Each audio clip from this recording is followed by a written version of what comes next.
Okay, well, as you can see at the end it says 2008. That's why he was speaking about the Higgs boson in the future. Unfortunately for Alvaro de Rucola, my dear friend, we did find the Higgs in 2012. And that was the last thing I had the privilege of doing at CERN. So, let's say that, the researchers turn into other objectives now, and this is what we are going to discuss today. So, good afternoon, everybody. Here I am. I would like to thank Kamlesh and Nitin for the introduction and for all the beautiful words they said. Yes, it's true. I have been at CERN for 35 years. I have written operating systems. I've pioneered virtual reality.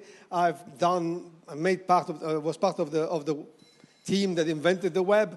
I made film like this and many other movies when I became creative director. But nevertheless, I am not famous for any of these things. What I am famous for is for having invented the LHC. This LHC. You never spend your nights with me. You don't go out with other girls either. You only love your collider. You only love your collider, which is the song that all wives of physicists sing to their husbands because they spend all their nights and weekends on the collider to do research. So such is the destiny of a physicist widow. That's how they call them. Anyway, so that was my creation, Les Horribles Cernettes. You can look them up and look at all the physics songs on the web under cernettes.com. They are famous, by the way, and I'm famous with them for having posted the first photo on the web. This picture here was the first photo of a band that was posted on the World Wide Web at the time when the web was in its infancy. There were no more than about 2,000 people on the web, users, So, and about 20 sites, 20 websites. So, let's talk about the real LHC, the Large Hadron Collider, that we like to call the time machine. Now, it's not a time machine that you, like H.G. Wells, you sit in it and you dial a few knobs and you get a dinosaur growling at you, No, it's not that. It's really a jump in time, backwards, to the beginning of time, to the moment when time and space were created, to the Big Bang, 13.7 billion years ago. In that instant, when a huge explosion of energy created everything that we can see, and also what we can't see, as Kamlesh was saying, the dark matter. So according to the Big Bang theory, not that theory, this Big Bang theory, the universe was created here at 13.7 billion years ago. And then he went through several phases. The first phase lasted a billionth of a billionth of a billionth of a second. And in this time, all those fauna of particles that Kamlesh was talking about, the standard model, all these sort of byproducts of energy were created and lasted for that very short time before decaying, we call it. That means before transforming into other particles that were more stable. And that's the particle we see today, the electrons, the photons, the protons, the neutrons that we know exist in our universe today. So afterwards, we are here again a billion of a second, these particles started getting together and forming the first nuclei. I mean, first the quarks. From the quarks, they formed the protons, the neutrons. Then it started forming nuclei, and finally atoms. But atoms took like 300,000 years to have the first atom, And finally, atoms got together to form molecules, and molecules formed the first clusters of gas that then collapsed under gravity and formed stars. Planets, galaxies, and the universe as we know it today. It took 1 billion years to get to the first galaxies, to the protostars. But what we're going to look at is just this little short time that was billion of a billion and more, basically, of a second. That is what determined everything else. So whatever we are today was decided during that fraction of a second. That's where the LHC look. And that's why it's a time machine, because it brings you back to that moment.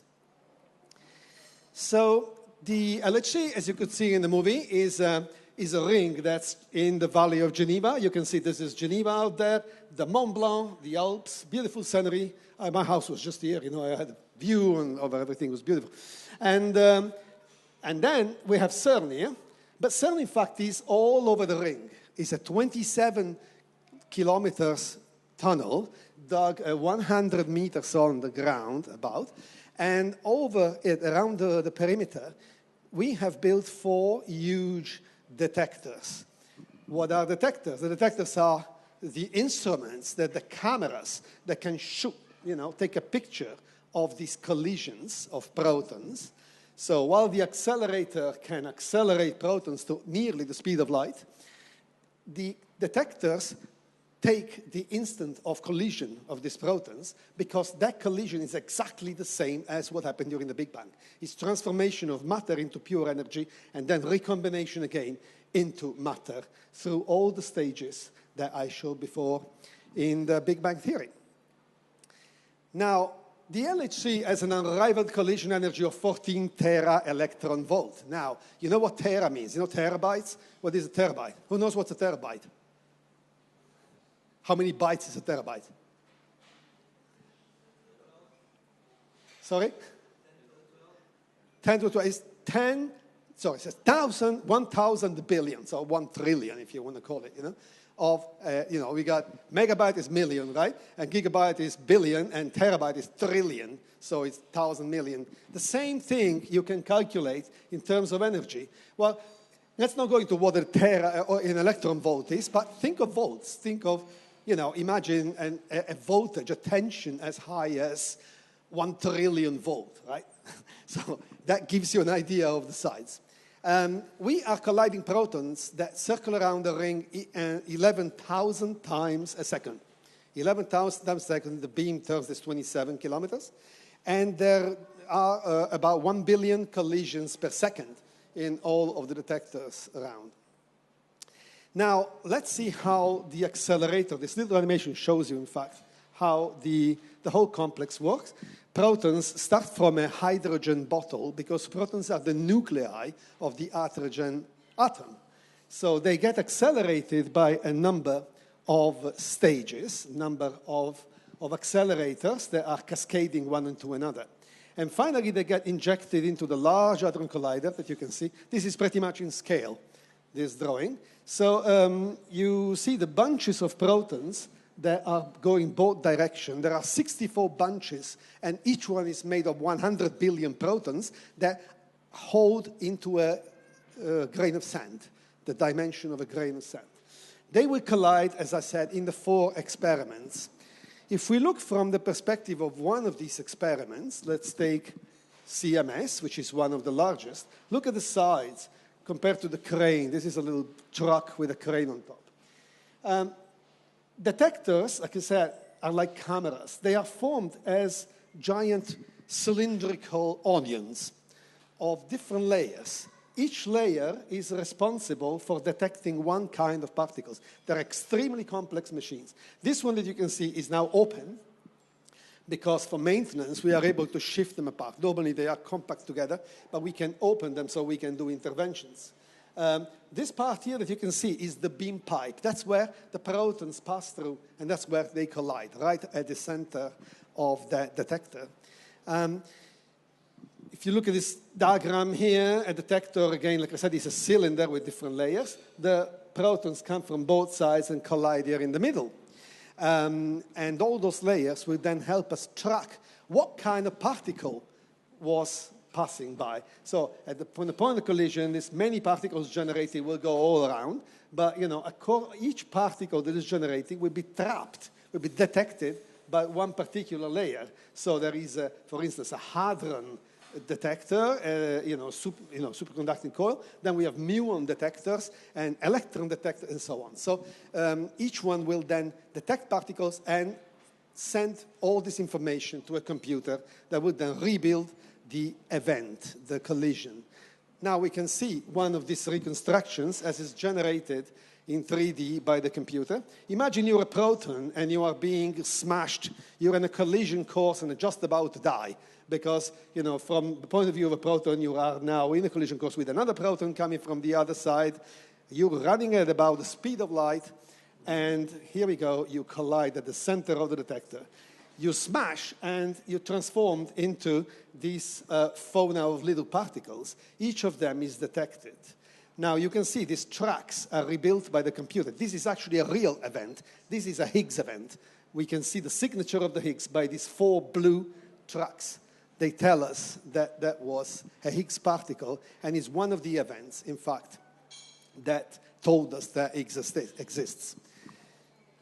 So let's take a look at how it works. We said it's just this long sequence of about 9,000 magnets that go around this tunnel, 100 meters below ground, and over a 27 kilometers circumference. And its purpose is to accelerate, to bend, and to squeeze proton. We need to accelerate them, of course, so that they get to the speed of light. We need to squeeze them because first we need to bend them, of course, so that they stay on track. They don't go by the tangent, but they stay around the circle, and they keep going faster and faster. And we need to squeeze them because if we don't have any collisions. If the protons are far apart from each other and we put the bunches in collision course, they will not, if you take 2 people, like, here and there, 5 meters away, take some gravel and throw it at each other, what is the probability that one stone of a handful of gravel will actually collide? It's virtually none, because the bunches of gravel, they separate. This is why we have to keep them together. If the bunches of gravel could stay in the same size that you can hold in your hand, then you have a good chance that they may actually collide. So that's the important thing of squeezing the beam. Keep squeezing the beam. So for that, we use magnets and cavities. In this case, these cavities that look a bit like Van de Graaff generators. There are 16. They're only in one place about here. And what they do is they give an electric kick. So it's an electric field. It's a positive field behind the proton. So when the proton passes, boom, you kick him with a positive kick, and the proton will go faster. So, or you attract him with a negative. When he comes close, boom, you give him a positive. So the protons will go faster and faster. So it's an electronic kick given in one place around the ring. They bend to bend the beam, we use dipoles. There are more than 1,200. And these dipoles, you see there are 2 pipes in here in the cross-section. This is where the proton beam passes.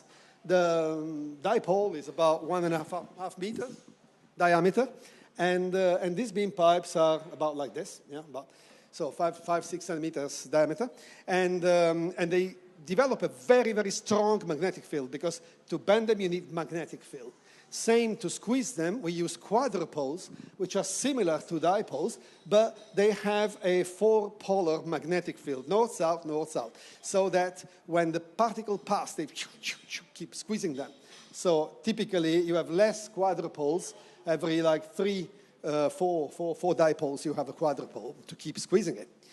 Now, what's amazing here is the power. I mean, these magnets eat so much power. I mean, you need... The whole LHC is a huge, big game of power. And, no, not this kind of power. I mean, this power. Electric power, of course. We need... One magnet eats 100,000 watts. That is like 35 times your oven at home, One magnet, there are 9,000. So, typically, let me tell you in very layman terms, that's what it costs to run one day, the LHC.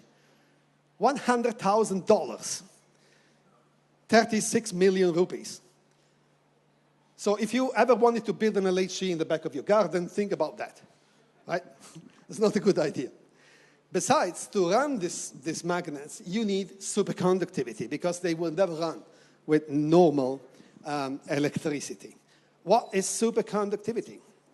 Well, it's a property of materials, metals in particular, to conduct much more energy than in normal conditions when they get cooled down very, very cold, very near to the absolute zero, to the temperature in deep space.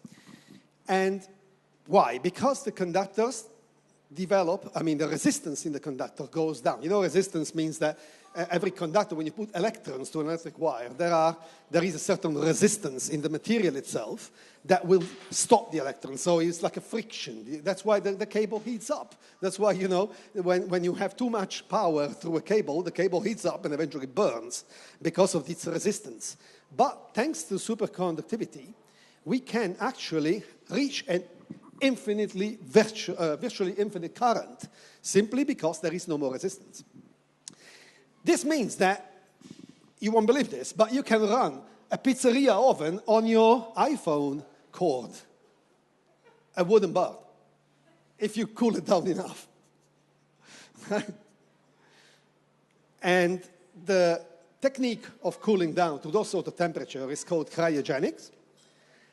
And we are talking about minus 271 degrees, which is 2 degrees Kelvin above absolute zero. 2 degrees Kelvin, or 2 degrees above absolute zero, which is minus 273. Right. So we're just 2 degrees over absolute zero. So at CERN, we do this using a special cable that we have developed. I mean, we have done years, 10 years of research in superconductivity and cryogenics before being able to make the LHC. And we developed this cable, which is a plate of niobium titanium. It's a very special alloy that responds very well to superconductivity and keeps well the cryogenics and can actually allow you to have at zero resistance. Now, if you look at the section of this cable, this is about like 2 fingers, you know, it's a flat plate of 2 fingers that powers a whole section of about 1,000 magnets that for the experts, each magnet is 12,000 ampere. And take, you know, like 2,000 magnets and put them on one single cable. That's it.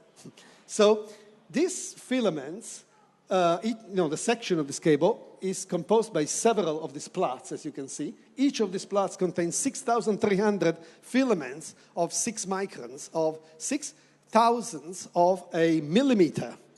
Now, that's thinner than human hair and beats even the nearest Targaryen, whose section of hair is 6 microns, is 10 microns, whereas the LHC gets down to 6 microns. So, you know, right.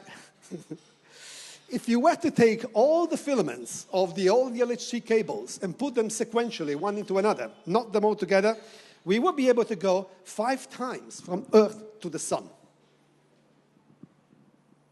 That's the amount of cryogenic cable we need to run the LHC. Let's take a look quickly at the technology of cryogenics. The LHC uses 10,000 tons of liquid nitrogen that are floating through it, 60 tons of superfluid helium, which is really very close to the beam. That has to be the part where it's the coldest part of the LHC. And it's cooled down at minus 271 degrees Celsius, or 1.9 Kelvin. Now, the challenge here is, this is a guy who tried doing the LHC in his backyard, you know, but he was an amateur. Look, just minus 20 degrees. I mean, this is not, give me a break. I mean, Joe, this is just an amateur. Yeah, the challenge about the LHC, I was saying, is the fact of thermic excursion creates a shrink of the materials. As you know, any piece of metal that gets cooled down to those temperatures will shrink. And when you heat it up at normal temperature, it will dilate. And we need to go up and down because each time we want to intervene, technicians need to access the LHC. They have to heat it up at normal temperature, which takes like 3 weeks. Then you have to cool it down another 3 weeks to not exasperate the material. But think about the fact that it shrinks. The LHC shrinks by 7 meters. Now, these magnets are solidly screwed into the ceiling, into the floor, of concrete. So imagine, how can a machine like that shrink? Each magnet will shrink of about 2 centimeters going back down. How do you stop it from breaking? Yeah. So this is why we had to spend a long time as well developing interconnections which are made in flexible copper Of course, copper induces resistance more than niobium titanium. So we'll have to be very, very careful at how we weld the copper together, how we weld these magnets together, so that the welding does not develop a resistance. And we learned that the hard way because in 2008, one welding was not particularly well done, and boom, the LHC exploded, damaging about 40 magnets and stopping for 2 years to fix the problem. This was due to the fact that that conductor there had heated up, had developed a resistance of 0.4 ohm, for those who understand what that means. That was enough to bring the temperature of the cable up by 5 degrees, losing superconductivity, which means all of a sudden you have this 12,000 ampere, this huge electric, 100,000 watts, passing to a very small cable, to one of Daenerys Targaryen's hair, and bam, we lost the LHC for 2 years. So now we went back and we spent another 2 years revising it all the connection, illustrated, verified, tested, remade, until we can now say that the LHC can now take a higher power. The precision is another very, very important aspect of the LHC. Think about these beams of proton being sent around the beam, and they have to be in orbit with a precision of 5 micron, 5,000ths of a millimeter. Because if they go 1,000 of a millimeter up or down, they will not collide anymore. The 2 grains of sand will like cross each other like this. So they have to be aligned perfectly for a collision. You're talking about, imagine 2 grains of sand being shot around 27 kilometers at that speed, 11,000 times a second, and kept perfectly in line with each other so they can collide. Now, this would be a joke, of course, for us who are super genius, but the thing is, we have an enemy. Guess who the worst enemy of the LHC is? The moon. Because of the gravitational, the tides, right? The moon pulls the LHC up when it's high tide. It deforms, it pulls it up. The gravity, the weight of the machine, the size of the machine is so big that it's reacting like the sea. So the machine will actually be pulled up by the moon. And what happens is that because the machine moves, the beam is not aligned anymore. And so we have to develop very clever electronics in there to always calculate the effect of gravity and the moon, so that we readjust electronically the height of the beam to compensate for that. Of course, all these particles have to move in vacuum because any idea why they have to be in vacuum? Why do the beam have to move in a vacuum? Vacuum means no air, right? Because if there was air in there, these particles would hit against molecules of air, of hydrogen, of oxygen, and disperse. They would disappear. A molecule of air for a particle like that is like, I don't know, a mountain for a horse. You throw a horse in a mountain, there's no way he can pass through. So basically, we have to suck all the air out, all the molecules of air, and we have to develop a vacuum that is emptier of the vacuum in the middle of the universe. Because otherwise, we have no chance of getting our collisions. So we get to the point of why are we going now to 13 tera-electron volt, and what does that mean? Well, it took us that long. The machine started in 2008, then it broke down. 2 years repair, 2010 we started again. And then now, under the 2 years of adjustments and improvements, and now we're ready to go up to this energy. Because the magnets learn. You can't take a magnet, newborn, and put it to run 13 tera-electron volt. It will blow up. Magnets have to be trained. You know what we did with cars 20 years ago? Now I don't know how they managed to do it without it, but at the time we had a rodage, you had to run the car down below 100 kilometers an hour for like 1,000 kilometers because the engine had to get himself worked in, had to learn how to work basically at slower speeds. This is why we had to go in season 1 of the LHC we had to stay at 7 tera electron volt, as Carmen said. Then in 2012, we went to 8. And this is when we found the Higgs. And now we're ready to start season 2. And we're starting with 13 tera electron volt because we have to retrain our magnets. We have to teach them how to run at 13 conservatively before, at some stage during, probably next year, the time it takes for them to learn, and we'll go to 14 tera electron volts, which is the maximum speed we can develop. And of course, with this speed, we're really confident, we really hope that we will find some smashing news, some smashing things such as dark matter, perhaps black holes, the wormholes traveling through time that Alvaro spoke about, or supersymmetry, and and he always keep working on antimatter. This is always in the back of our minds. So one question that comes a lot is, but what is all this important for me? How does this affect my life? Well, I mean, if back in 1700 somebody told, I don't know, Alessandro Volta, okay, right, you've done this thing by putting copper and zinc together, and what do I do with the stupid plus and minus poles that you've done? It can't help me drive my horse carriage. It can't help me make milk and cheese out of it. No. Nobody would suspect that that battery that, Volta invented could today, be all around us, electricity. So the point is, we have to go through fundamental research, and then perhaps one day, in 50 years, 200 years from now, one of our children or, great-grandchildren will come with the idea and find a way to use it. However, physics is not the only thing that brings innovation. One example is the World Wide Web. It was invented at CERN because that was a place where we put brains together to solve problems such as how, system compatibility, how to move documents from a machine to another. That's how the web was invented. We needed something that could allow us to watch text files or a picture on an IBM machine or a Macintosh. At the time, you couldn't move things, so easily. That's why the web was invented as a solution to a problem of integration of document within the physicist community around the world. But there is much more than that. For instance, medical imaging.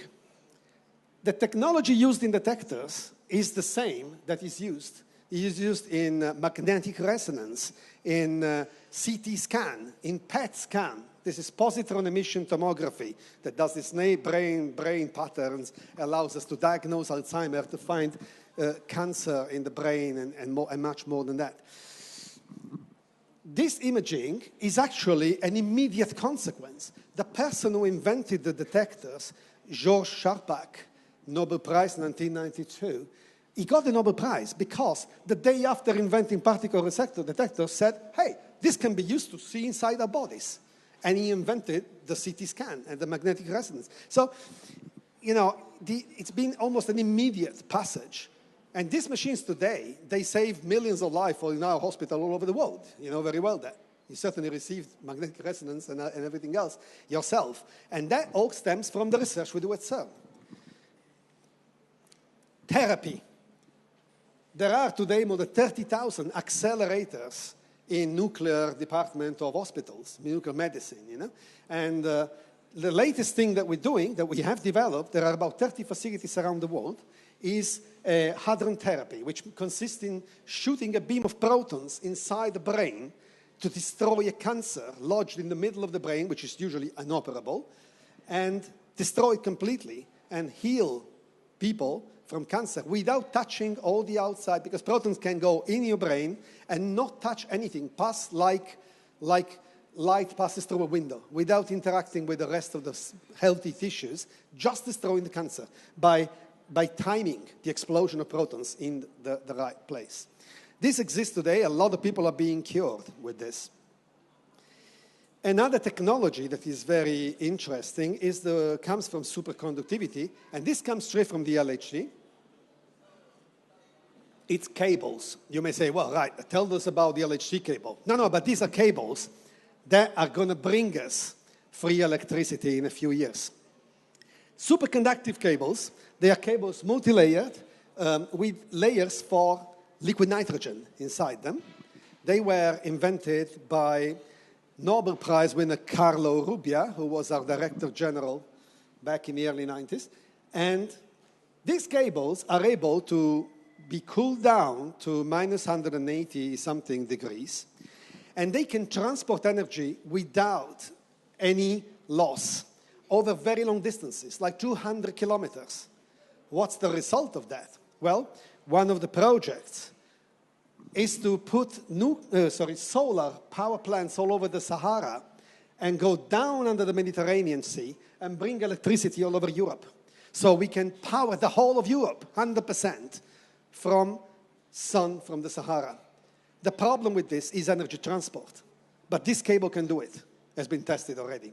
Now, the problem is that the political situation in this area is unfortunately not what it was when we started the project 15 years ago. So we have to solve the problem with the jihadists and all that before we can think of doing that. Another thing coming from superconductivity is magnetic levitation.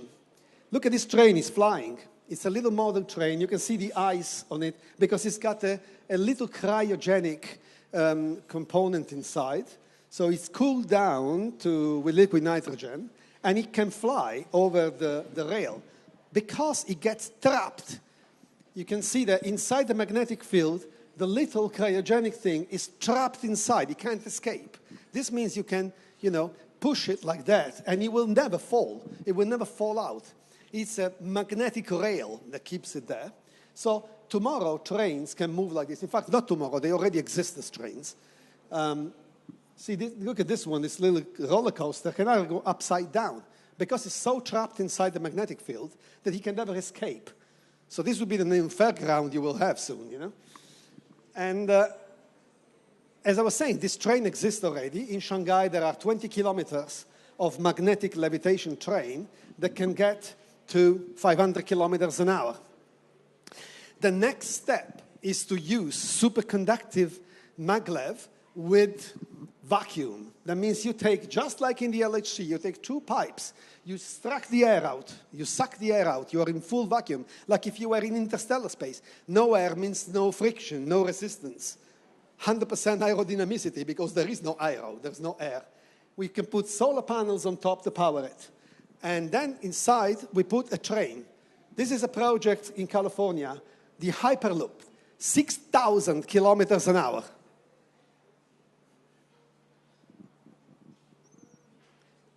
That we will see within the next 15, 20 years.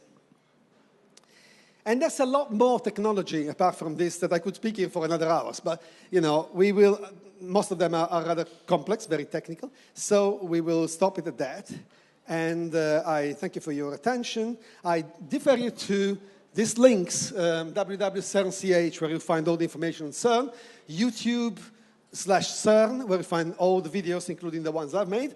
And on my particular channel on YouTube, just search for Silvano_CERN, and you will find all the videos that are related to this talk and to other similar talks that I have put there as a collection of special talks, or special videos.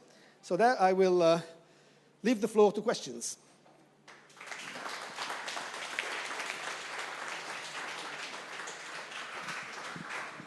Thanks.